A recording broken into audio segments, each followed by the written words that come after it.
So we've now finally reached our destination of this beautiful town, which is the town of Blois, which is in the Loire Valley. It's part of the Pays de la Loire region, and as you can see, that is the Loire, the mighty Loire. This is just an incredible river. The Loire is the longest natural river in France because it has no dams, no man-made structures throughout its entire length. So a really, really incredibly good river for wildlife. And behind me is the bridge of Francois Mitterrand. Hope I've pronounced that right. And Blois itself is a beautiful town, and the reason that I've come here is because I want to show you guys how I think we need to be developing our towns. I'm not asking you to do this, obviously, unless you're a town planner watching this, but I think it's vital that we start to work with nature as we move forward. There are too many stories of death and destruction of habitats and different species of wildlife. It's just everywhere these days, it seems. So it's such a breath of fresh air to be able to come to a town like this and just understand how the town is working towards a more biodiverse centre, and that includes all the public spaces, even the individual houses as well. The public have really got involved with this scheme for this town, and it's absolutely fantastic. You get this real sense of a coming together of everybody to try and increase the efforts for wildlife. And certainly there are millions of greenfly here all over me, which is obviously not great for me at this point in time, but very good as a food source, of course. And the noise you can hear behind me, one of the reasons that I've come to this part of France is because they have some rather unique habitats. So let's go take a look. So with the absolute raucous behind me, you can see this sandy island is home to 90% of the terns in this region of France. And gulls, obviously. And what a noise it is. What an incredible spectacle to see literally thousands of birds along this sandbank, which is partway out into the Loire. That's not the entire sort of breadth of the Loire. Obviously, the Loire is the other side of that island as well. So it makes it a great haven for them because, of course, they are protected then from a lot of land predators, things such as badgers, foxes, of course. And the birds you can expect to see here are black-headed gulls, which you can hear the majority of. There are little terns, Mediterranean gulls, little ringed plover. And it's just incredible to see. It really is an absolute haven for wildlife. Now, I know you're probably saying, well, it helps if you've got the Loire on the banks of your town. And apologies, actually, this is a city. I should have labelled it a city. It is a city that is, obviously on the banks of the Loire. So it helps if you have a river system like this. But it's not only just this river system that makes this city a very special place for wildlife. So very shortly, I'm going to explore some of the other areas along the banks of the Loire and within the town itself, just to give you guys an idea of what we should be expecting from our towns. But quite frankly, it's going to be a bit difficult for me to pull myself away. And it sounds to me as if there's a reed warbler just started singing to my right as well. Wow, what a place. Of course, France wouldn't be France without the sound of those iconic bells. And what I love about this place, actually, I'll come on to it in a moment, is these banks we'll go and have a look at. But back to the birds for a second. Now, along with the little terns and the Mediterranean gulls and the black-headed gulls, there are also yellow-legged gulls and common terns as well as the little ringed plovers. So a really, really good refuge for a lot of these birds. A lot of swans as well on the river. And what I really like as well is the fact that this is a protected zone from, there's a sign down there somewhere, I'll put a clip in. I think it's the 1st of April to the middle of August, which is brilliant. It means nobody is allowed on that sandbank. Even though the river is quite shallow here, you can at times walk across It is a protected zone, so it's actually an offence to go onto the island, which is absolutely great. So well done, Bois, for enforcing that and making sure these birds have the best chance at breeding as possible. So yeah, a really, really unique site, something I've not seen on a river system like this. Obviously you get a lot of estuaries and marshes and seas, you know, kind of coastal areas where you can expect to find colonies like this, things like little terns in the UK and common terns as well. But it's really nice to see it on a river system, so a really, really unique habitat. Like what some of those black-headed gulls are doing down there. It looks like they're picking out some of the seaweed, whether they are adding to their little sort of scrapes and their nests, who knows, but really nice to see. And actually I've been watching some of the juvenile gulls just kind of practicing flying. They're at the stage now, we're obviously into June, and they are at the stage now where they're just practicing flying, they're just getting going and just getting airborne. So one or two kind of running up and down and flapping their wings, so lovely to see. And every now and again they just kind of lift off. There's a bit, you can see kind of over there, they just create these clouds of birds, which is absolutely wonderful. There we go. Hope they don't come this way if they've just eaten.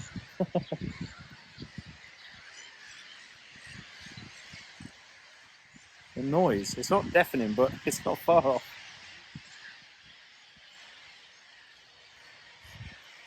Absolutely brilliant. Right, let's go explore some of the different areas of this very unique city. Nature is a cruel beast. Didn't quite manage to get my camera out in time, but the gulls just erupted on this end, the black-headed gulls.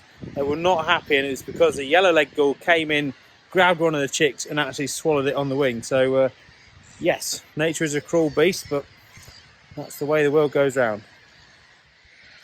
So one thing before we leave that has impressed me is the fact that these banks are completely left. They're not mown, they're not flailed within an inch of their life, which no doubt they would be if they were in the UK. So many miles of our riverbanks are just flailed mid-season, which is obviously to the detriment of the wildlife, which really, really aggravates me, I must admit. But this is just wonderful to see. Nobody's complaining, nobody is bothered about it, and it's just a natural habitat. So you've got things like Viper's bugloss flowering, you've got the St. John's wort flowering, you've got a few sort of dead stems of the docks, which is a secondary larval food plant for the small copper butterfly, and you've got nettles as well for the venetids, small tortoiseshell, commer, red admiral, peacock, those sorts of things. Not only that, the bramble is just starting to come into flower, which is starting to provide nectar for things like the meadow brown butterflies and many other species that will be coming out shortly. And the whites as well. There's a few whites now around here. It's kind of a, I wouldn't say the worst time of year for butterflies, but certainly at this time of year there aren't as many about. It's kind of the June lull, if you like, before we get our midsummer butterflies. But also these flies, flipping flies, you've got this naturally regenerating scrub, which is providing a brilliant habitat. And as I've just heard, there is a reed warbler knocking around here as well, so no doubt they breed along these riverbanks. So all in all, they are, just by leaving nature and doing a bit of selective thinning, no doubt, you know, in due course, they are providing a habitat for wildlife that isn't costing a penny. It's not costing them a bean, you know, for them to create these habitats, and naturally occurring habitats. So really, really good to see. Anyway, I'm going to nip to the other side of this car park and show you something there. So just coming across from the walk by the side of the Loire, I'm just literally a few metres behind where I was a moment ago. There is this bank up to one of the main roads below this very beautifully, typically French house. And I can only think that in a normal situation in the UK, this would either be trimmed down by now or sprayed with weed killer to try and eradicate these weed species. Well, these weed species are hollyhocks, and they're an absolute magnet for many, many species of bee for their pollen and their nectar. Just littered with them at the moment. As I look round, it's just absolutely flying everywhere. And you've got these gorgeous colours. You've got these sort of peachy colours, more sort of darker pinks, lighter pinks, whites. It's just absolutely delicious, if I'm honest. And it stretches right the way along here, along these really lovely dark red ones, as far as you can see. And it's giving something to nature, and it's also by providing that small amount of habitat, I've actually just seen little wall lizards scuttle off into kind of last year's stems and fallen debris. So it's providing a habitat for lizards as well, which of course will be here feeding on some of the insects. And I've also flushed, there's a white, just gone off down there. So the butterflies are using some of the little Viper's bugloss as well that are sort of creeping up and poking up in between. And I've just actually, unfortunately, when I walked over here, I scared 2 goldfinches off some of the seed heads of some of the plants. So again, it's providing for birds, bees, butterflies, lizards, and many, many other insects by simply doing nothing. Now, to give you a statistic about the city itself, in previous years, they've actually had a budget of somewhere between £60,000 to £100,000 for weed spraying, which sounds an astronomical amount, but actually it's not a lot in terms of city management. It really isn't in terms of parks and departments, obviously. But what they've done in recent years is they've actually allocated that budget to employing 6 to 8 people 2 to 3 times a year to go around and actually hand weed the streets where they need to, purely for hygiene purposes. That's not all the weed species. Obviously, I know in previous videos I've said that there is no such thing as a weed, and I still stand by that. However, of course, you know, there is a certain element of maintenance required when we're talking about the upkeep of our pavements and our roads and everything else, obviously.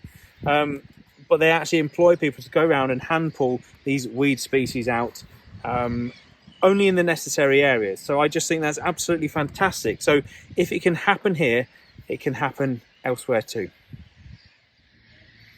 So I thought while I was here crouching down by these Viper's bugloss and lovely hollyhocks with the bees and butterflies around me, I would read you a little statement from the local government's website directly, which is just one of the many statements that they've made where they are planning to improve the biodiversity, obviously, within this city. So this is part of the changing our way of perceiving weeds, which I think is absolutely fantastic. So it reads, wild herbs constitute a sign of ecological wealth and are indispensable to the harmonious balance of our environment.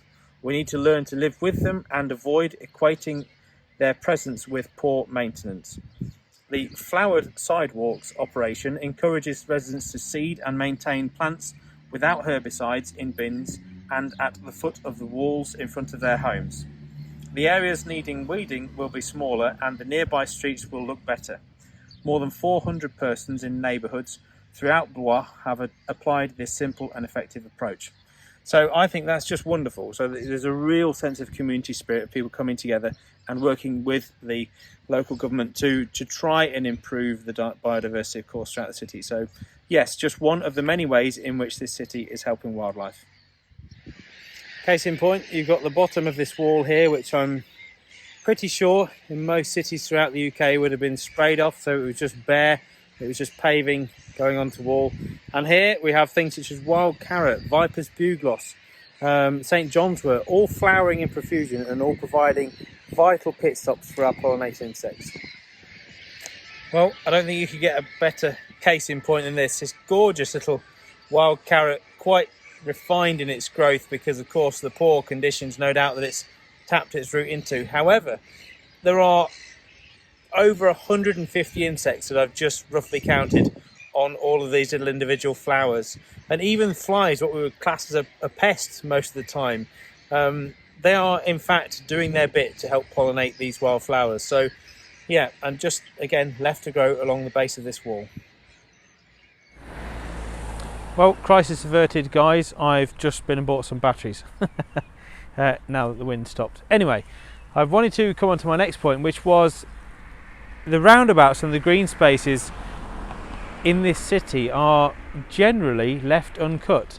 Now I'll go over in a minute and take some photos and obviously overlay them over this, but they've just literally mown a maintenance strip around the margins, which I know we do in some of our roundabouts now in the UK, some of our green spaces, and it's increasing, I've noticed, which is a very, very good thing. But of course, one thing I've noticed is the lack of mowing around here, and part of their policy is indeed to let the grass grow. And over the summer months, which I think this is just brilliant, the city employs 60 ewes that's right, ewes, to come and actually work their way round all the kind of grassy areas and everything else. So what a fantastic, and it's actually been proven to increase community spirit, and there's a real kind of cohesion between all the locals, because it just, I don't know, it kind of brings people together. It's, I don't know whether it's sort of harking back to olden days when, you know, times were very different. Of course, there were no petrol lawnmowers and everything else, but I'm not saying everybody had sheep to mow their lawns. But what a brilliant way of maintaining the city. And it's not just here as well, in the heart of the city itself, right by the main chateau. You know, there are just banks of white clover which just kind of adorn the streets, which is just wonderful to see. I mean, just here next to me, look, where I'm stood, there's a lovely little semi-woody herbaceous perennial known as rest taro, which has these lovely pinky vetch-like flowers, and that's just left obviously until later on. Now, and this is right on the edge of you know, kind of a semi-industrial. I mean, there's still housing back there, and there's a big supermarket and everything else, but it's not like we have in England. It's not manicured, it's not mown within an inch of its life. And then you've got it going on to the main roundabout there, which they've left pockets of grass as well. And this is like a communal sort of car park, and you can see the margins, they're not sprayed, they're not cut, they're just left for wildlife. I mean, just as I pulled up in the truck, there were 2 missel thrush that just landed in the middle of this kind of long grassy meadow area in the middle and just started hopping around looking for insects and things, which you can actually see singing right from the top of that poplar tree over there. So it's a real biodiverse haven, and it's not just here as well. Right in the town centre there are lots and lots of trees. They've actually got some ancient trees right in the middle, a ginormous Wellingtonia, which is absolutely gorgeous, in amongst with a massive cedar tree which looks absolutely beautiful as well. And in general there's a really sort of a wooded feel throughout the whole city, which is a really, really lovely feel to it. There's just avenues of trees wherever you drive, it seems, and there's sort of just green spaces which are just planted with trees, left with wildflowers, and they just work. They really, really work. So yes, the maintenance of these areas is just as vital as the initial installation. So that's the wildflowers. That's a bit about how they are encouraging the pollinating insects, and of course that will attract the birds, the other insects and everything else. And let's now go and have a look at one of the other features in this city. Now there's something you don't see every day.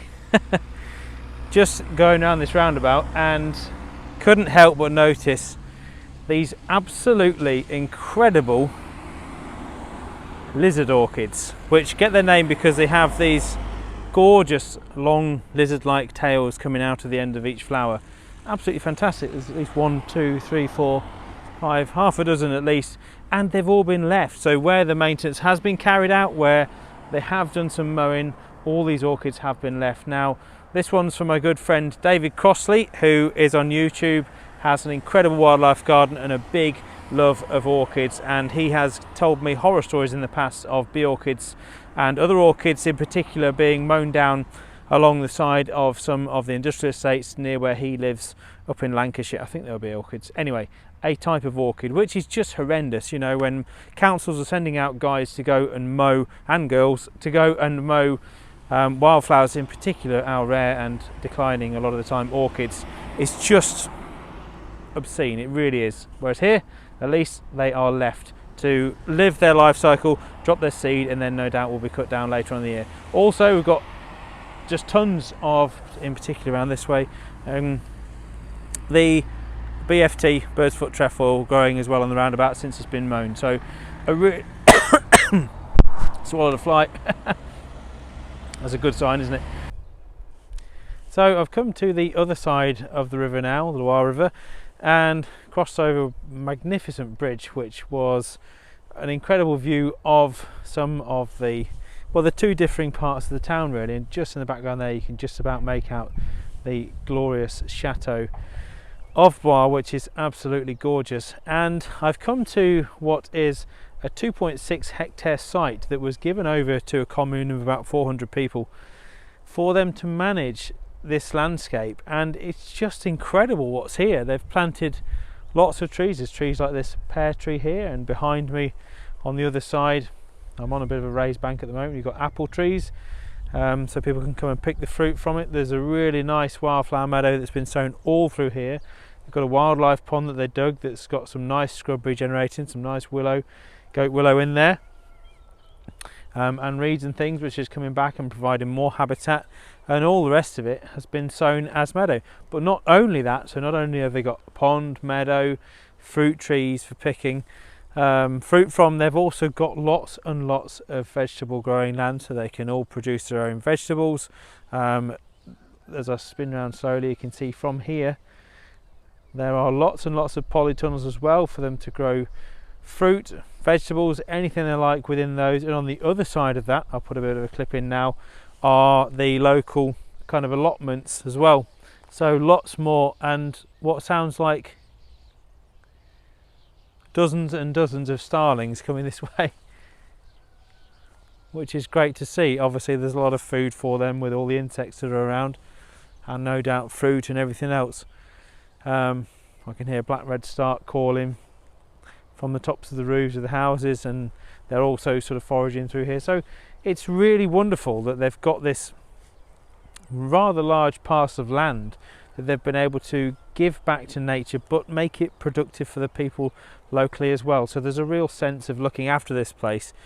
It's a real community feel, and it's just such a wonderful place. As I drove past the polytunnels there were people working away, and I think there's a really increased sense of well-being. You know, it must be wonderful to be able to have this on your doorstep, to have as a community. You know, it's not full of swings and, you know, slides and kids kicking balls everywhere, and I'm not saying, you know, children should be deprived of that, but I think to have something like this, my kids certainly, I actively encourage them to get out in spaces like this. Many kids will probably think this is a boring place, there's not much here, but when you get down in the nitty-gritty detail of the, you know, in the grasses and everything else, you start seeing the wildlife that's here, listening to the birds.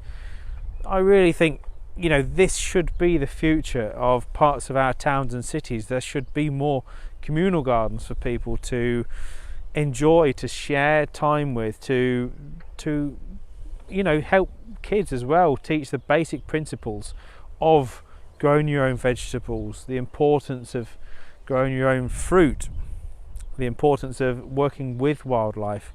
And I just think it's a great feel about this place. It's really, really wonderful.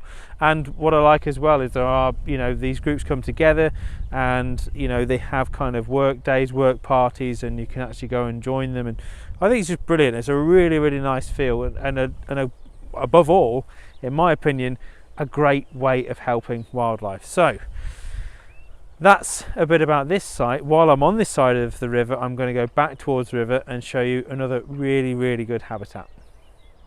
Well, I've just literally arrived next to the Loire. The Loire is just the other side of these shrubs. I've got about 20 yards from the truck,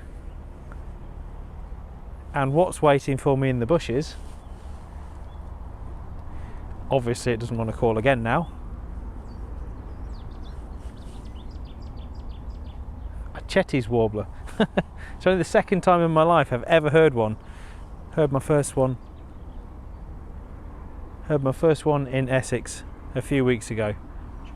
It's absolutely wonderful, all because of this scrub, this overgrown willow habitat that's absolutely perfect for them. There's chiffchaffs in here as well, willow warblers, black caps, absolutely brilliant. So I'm going to take a little wander down there under the bridge, see if we can get some shots of the river.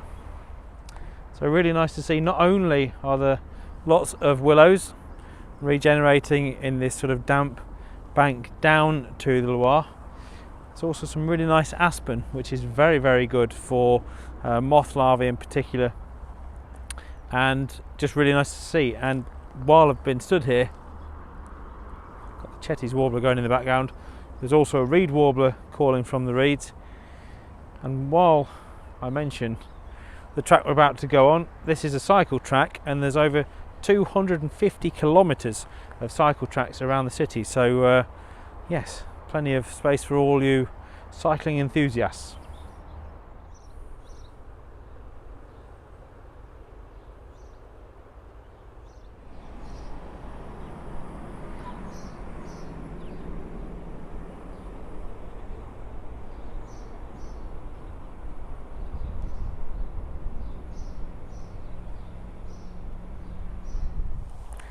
I know I seem to be forever banging on about scrub, but look at all this bramble habitat just left, not flailed, not mulched down, and it's all the way along these riverbanks. And it's providing a great nesting potential and hideout for birds such as that very loud Chetty's warbler, which is singing its heart out, and unfortunately it's just moved, but there was a nightingale just singing from here as well. Reed warblers going in the background. It's like paradise, this place. So not only are the brambles providing cover for the birds to enable them to breed and basically live their life without being in fear of being predated, but also, of course, we have many flowers, and bramble is one of the best flowers for midsummer nectar for so many butterflies, particularly in a woodland setting. The list is almost endless, and when those flowers obviously then have finished and they turn into blackberries, they're again providing another food source for all the birds throughout the... God, it's like he's got an amplifier. Chetty's warbler, amazing. Yes, so all the berries are food for the birds in the autumn months. Let's now move to this block of scrub. Lovely little constant of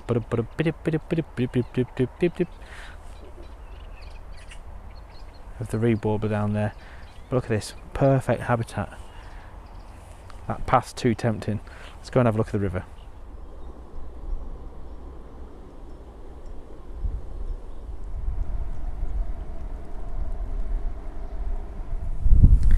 So I thought it'd be rude not to show you some of the habitat here along the banks of the Loire.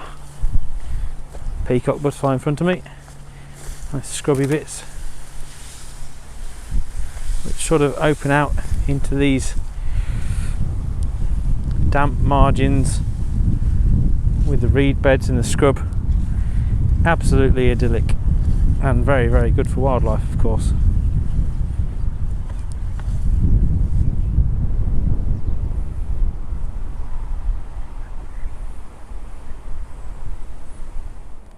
Well, as the Loire stretches away behind me, there's a few more points I'd just like to make about the city, which are just fantastic and things that I think every single town and city should be striving towards in terms of their future development. Things such as they are providing more shelters for bats, they're making shelters for bats and putting them up on some of the municipal buildings. They have built specific swallow towers on some of the barracks and things to attract swallows to nest, obviously. And the house martins and the swifts that are in the town and the city are just incredible.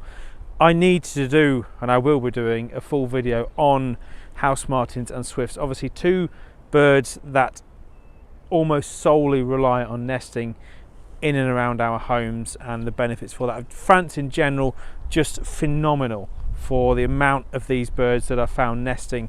Obviously the house martin, my favourite bird, so I'm slightly biased, but I really think there is a big push towards living alongside these birds rather than, you know, I've not seen one bit of netting or reflective CD hung from a bit of string to deter them, or spikes in gutters to stop the house sparrows anywhere I've been in France. Whereas in England there seems to be a big problem with people trying to physically deter them because of the mess they make. It's debatable. Anyway, I don't want to digress too much, but there's just thousands of nests that I've seen throughout the villages and towns I've been in and around within France over the last few weeks, and in previous trips to France, of course. So they're providing, this city in particular is living alongside them, and as I say, building specific towers for the swallows, which is brilliant.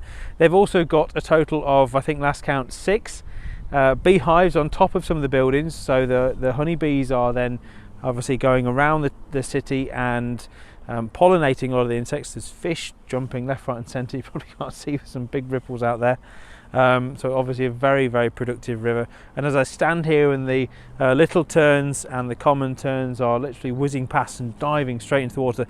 The little terns are brilliant. I've never seen them this close. They are really quite dainty little birds, but my God, can they turn on a sixpence and just drop into the water like a gannet, of course, which is how they catch the fish from this river. So brilliant to see them doing that.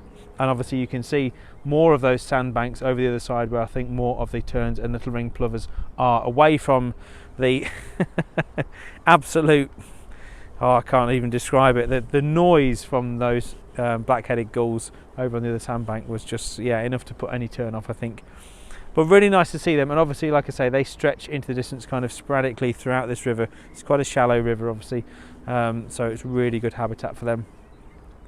And then also, on top of all of that, Blois back in 2015 actually introduced a ruling where all the street lamps were turned off at midnight and came back on at 4:30 in the morning. So they allow complete darkness for at least 4.5 hours every night throughout the entire city, which is, it's a pretty big city.